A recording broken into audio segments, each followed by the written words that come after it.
Hey dads, welcome to Father Friend, a podcast for dads who want to lean in, lead well, and love big. I'm Dr. Mike Ayers. Today's episode is a special one for me. Normally I bring on guests to talk about fatherhood from their own journey and experience. But this time, I'm not just interviewing a guest, I'm sitting down with my son. And not just as my son, but as a brand new father himself. Brandon is a graduate of Texas A&M University and serves as the minister of young single adults at Houston's First Baptist Church. He's 28 years old, married to my wonderful daughter-in-law, Valerie, and just a couple of months ago, he held his first child, a little girl named Mabel, for the very first time. I've watched him step into this new role with love, humility, and a kind of strength that's hard to put into words. And I wanted to capture this moment, not years from now when the memories have softened and have been edited by time, but right now while everything is still new, raw, and real. So today, we're going to talk about what it really feels like to become a father for the first time. The fears, the surprises, what it means to serve your wife through pregnancy, how love hits differently when you're holding your own child, and what shifts inside the man the moment he realizes, I'm somebody's dad now. To every young or expectant father listening, I hope this conversation gives you both encouragement and clarity. And to every seasoned dad, I think you'll hear something in his words that takes you back to your own beginning and maybe gives you language and wisdom to pass down to your son when his moment comes. So let's get into it. Brandon, welcome. Thank you for joining us today. Thanks. Excited to be on the podcast, so thanks for having me. Yeah. Let's talk about expectations versus reality. First of all, before your baby arrived, and you and Valerie were married for how long? 6 years. 6 years, Yeah. Okay. Yeah. So before your baby arrived, what was something that you were expecting fatherhood to be like? And then what's one thing that surprised you that you didn't see coming? It may be several things, but name one thing at least that surprised you that you didn't see coming. Yeah, I feel like going into fatherhood, because Valerie and I had been married for so long and because I had spent a decent amount of time around other new fathers, I had an expectation of the challenge that it was going to be going into it. So I felt like I had a sober and realistic expectation around things like fatigue, tiredness, late nights, early mornings, the demand of changing diapers and all of that stuff. And I had pretty clear perspective on this is going to be a lot of work. This is going to be something that requires a lot of me, which I'm grateful for going into it. I think about I ran a half marathon earlier this year. And going into it, I knew this is going to be one of the hardest things I've ever done in my life. And it felt like it helped shape and prepare me for it, to the moments where it felt like things were going to be tired. It felt like there was fatigue that was overwhelming. I was able to push through because I had set my expectations properly. So there was some of that, and it's been a joy as well. It's been a gift. But one of the things, maybe on the more positive, encouraging side of things, that I didn't see coming as much as I've experienced it, is I feel like becoming a father has felt much more natural than I expected it to. There was a lot of questions in my mind going into this about how in the world am I going to take care of a brand new human that knows how to do nothing, that can't take care of herself at all? How are we going to figure this out as parents? Feeling like I wasn't prepared for it. But even in the first few days, it felt like it drastically changed, where you just get a hang of some of the things. Babies aren't complicated. They need somebody to change their diaper, to hold them when they're fussy, to feed them regularly. And so a lot of those things became feeling very natural early on, which is encouraging. And so maybe that's something for new dads, potential dads out there, that I think God has a way of wiring us as humans to be parents and to help raise little ones. And so I've definitely experienced that on my end. Yeah, it's an odd thing because one moment you're not a dad, the next moment you are, and you feel as though that maybe you're not prepared for it. But then God has a way, just like you said, of having us ready in the moment, maybe not in advance, but in the moment. Yeah. It's building a plane while you're trying to fly it. Yeah. You're learning as you go along. Yeah. And the other thing that is true with you is that you've got a good community of young adult men. I'm thinking of Kylan in particular, who's had children. Yep. And so drawing from their wisdom, I'm sure has been helpful. Absolutely. Yeah, it's just always helpful to have people that are doing it. And people we found especially that have just gone through the season, just because it's fresh on their mind. They know the details. They're up to date with the best products and things like that that are helpful for newborns. There's been a lot of both practical and emotional support that we've gotten from other new parents. The old saying is, at your first child's birth, a father is born. Yeah. And that's an amazing feeling. It's this sacred mixture of weight and wonder and worship all in the same. So tell us about that moment, the delivery and holding your baby for the first time. What was all that like? Yeah, it really is overwhelming in many ways. I was thinking about the process of the delivery, and there was a moment where I found myself just nauseous and needing to sit down. There's a lot of practical reasons why that would be the case, but a lot of it was I just felt the weight of the moment. Every second, every minute of birth and delivery feels like it's a miracle, and God's sustaining Valerie, my wife, during the process. And it's just feels so crucial and so critical a moment in your life. And I think that I felt the weight of that. And holding her for the first time, there's such fragility with her. She was born small, 5 pounds, 14 ounces. So she was born really small. You can't hold her head up, in need of support. And so you feel this sense of responsibility in that moment, but then also just the miracle that is new life. And in many ways, I think that I've seen that there's a divine and intelligent creator, probably more than I ever have, just in the ways that life is formed and how it happens. And so I think that there was a feeling of all of that in the moment. Yeah, I think that's wisdom to say that God wires us in a way to be a father. I know everybody doesn't have that blessing in their lives, but those that do understand that God wires us. Of course, he wires women to be mothers as well, but we're designed for this. It's just a natural part of the way that he has made us. And so I remember with all 3 of you kids looking down at your little face and just this sacred moment of, I'm going to give this child my very best. And I'm going to give this child some things that I had and some things that I didn't have, but I'm going to give this child my very best. And that moment is very special. So if you're an expectant dad, it's one of those things, how can you prepare for it? You prepare the best you can, but there's really no words to describe. Yeah.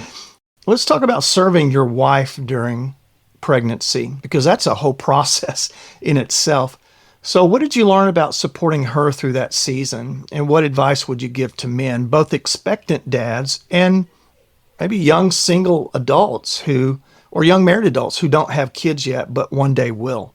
So I would say on the first part of that question, how did that look for Valerie and myself? I actually just asked her minutes ago, hey, what were some things that were really helpful that I did during that process? And hopefully I was helpful, so I prefaced it with that, but she put 2 categories to it. One was emotional, and the other was just the physical support. I think the emotional is not a small thing to overlook. There was a couple things in specific that she pointed to that I maybe wouldn't have thought of just from a male perspective that she said was helpful. One was just seeking to understand what was happening through the process. So there was a book that I got which basically just outlined every week of pregnancy, what was going on in her body, what was going on in the development of our baby, what to expect out of mom or soon to be mom during that time.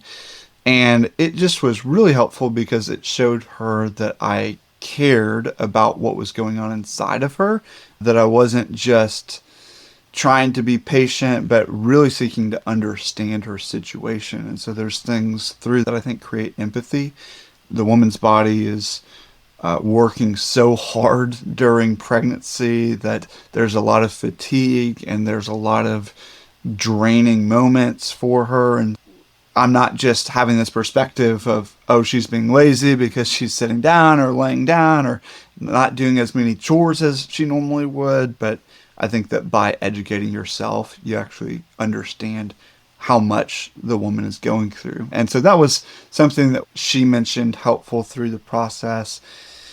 And then I think that probably connects to the physical side of things, really just being in tune with her needs. First trimester, she was sick all the time, basically laying in bed for the entirety of the first trimester, and just trying to be attentive to needs, getting water, watering her plants, which is something that I had not done previously, but I learned what do plants need, how do I take care of them so that they wouldn't die while she's laying in bed, and just things like that to meet her needs and try to go above and beyond as much as I can. Taking care of the dogs. Yep, taking care of the dogs, doing the dishes, cooking dinners, just taking on all of the responsibility that I could. I say, as and this is true of pregnancy and now with a newborn, as she's taking care of the baby, I'm really taking care of her. And so there's things that I can't do, especially in pregnancy. You can't affect what she's going through, but you can serve your wife. And so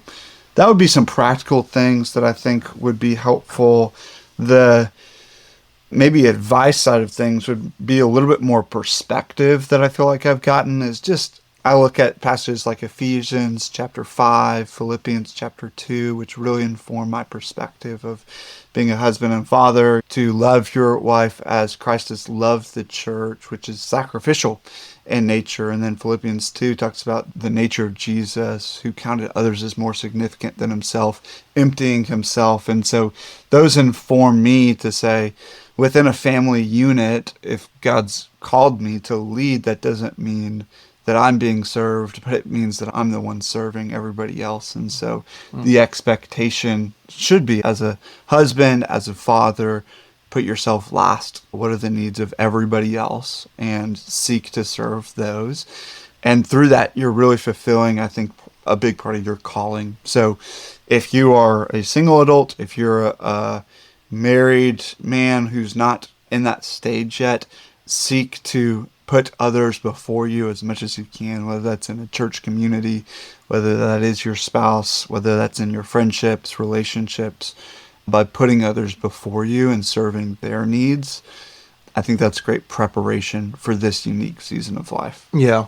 And the model that we see in Jesus of servant leadership, of course, your wife's pregnancy and then the birth of your children, so both that and your children, is a crucible through which you practically learn servant leadership. We can talk about it a whole lot. Yeah. And theoretically, we can say, yeah, there's sacrifice. Dad goes last, but there are moments when it becomes very real and you're weary, you grow tired like everybody else, sometimes grow impatient. And the thing that I learned, which you have learned already and will learn, is that I thought fatherhood was about shaping my kids, but it was really a lot about my kids shaping me and my character growing and experiencing what you've experienced in servant leadership is just the beginning of a long journey, but it's a beautiful journey as well because you become not just a better father, but a better man. Yeah, I've heard Tim Keller says that the gospel shapes your marriage and your marriage shapes the gospel. And I really do believe that any good in me as a father and as a husband, it would point back to an understanding of the way of Jesus, his life and death, and then as through marriage and through fatherhood, you get a unique picture of that. And so they both shape one another. So everything went pretty well during the pregnancy. Yeah.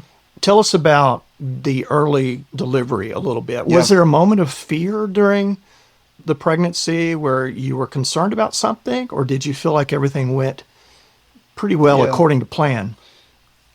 I feel like even if things go really well in pregnancy, there's probably a moment for everybody where it's, hey, is this okay? Is this normal? And so we definitely had some moments like that throughout pregnancy. We had regular doctor's appointments that I was committed to be at I think every single one, except I maybe missed one doctor's appointment during the pregnancy and since birth as well. And so I think that in terms of support, that was another important thing for Valerie. But there was definitely things throughout. Oh, you're measuring large, there's more fluid than anticipated, or she's measuring small. So there's always going to be things like that. Every single day is a step of surrender. It's a step of learning that you're not in control. And so we definitely felt that. And that did lead, ultimately accumulated into the early delivery, which is a sign that you're not in control. They give you the due date, which is almost funny because I think it's 5% of babies are born on their due date. And Wow. I almost wonder why they give you that to begin with, because it felt like it set unrealistic expectations that I knew what was happening or when the baby was going to come. But Mabel was 2 weeks, 5 days early. And so, of course, came on a Tuesday, which is my biggest day of work, right before our young adult service. And so I got a call at 5:30, right before our production meeting for the service. And immediately I walked out of the church, got in the car, started driving to the hospital. Valerie's water had broken, which was confirmed by the doctors. And so she went ahead, and we had a false positive, or we thought that it was happening the prior week. And so she was like, I'm going to go ahead and get there just so we're not having to pull you out from work for nothing. But she had confirmed, and I left immediately. I made 2 calls on the way to the hospital to 2 different members on my team, just saying, hey, here's what you need to do. Here's the instructions for the next couple of weeks. And then I got to the hospital and was able to be fully present there.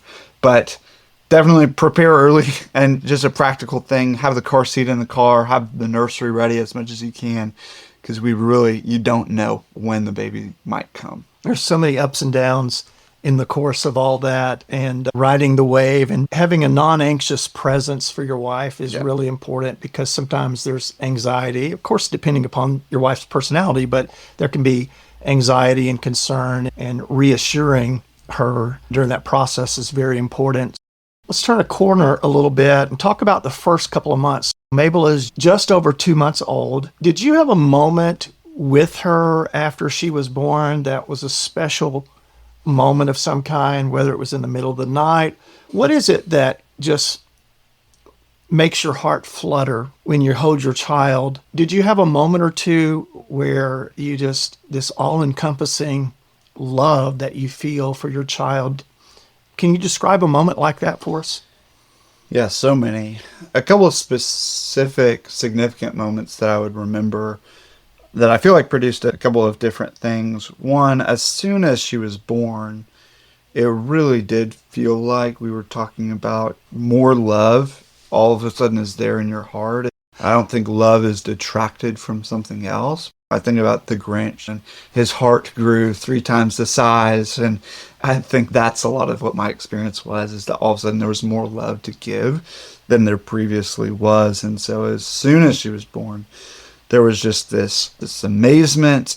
It's an overwhelming feeling of care. I didn't sleep much in the hospital at all, maybe a couple 45-minute segments, I think. But the first night she was born, I just laid awake watching her, because I was so in awe, and also maybe nervous of, okay, is she okay? How is she going to sleep without me watching and there to protect her? And just this feeling like I need to give everything that I can to ensure that her experience in life is great. And so I think that was the first one, of just a sense of love, a sense of really feeling purpose to care for her, to protect her. I think the classic drive home from the hospital is one as well. We drove about an hour through Houston traffic between the hospital and our house. So I'm gripping the wheel, I'm sweating, I'm changing lanes very slowly, because there's just a new sense of responsibility that you have, both with yourself as well as just your stewardship, who you're caring for, that you're very conscious of decisions that you make. I felt that in the car. I was very conscious of anytime I was changing lanes, anytime I was exiting, normally something I wouldn't think twice about, but now I've got somebody else to think about, to care for. And then just the last one that comes to mind is just, I think even last night, we're feeding her at 3 a.m. and she just looks up and smiles at me. And I've just had moments in the middle of the night, most frequently, where I'm holding her, where I'm feeding her, where I'm changing her diaper.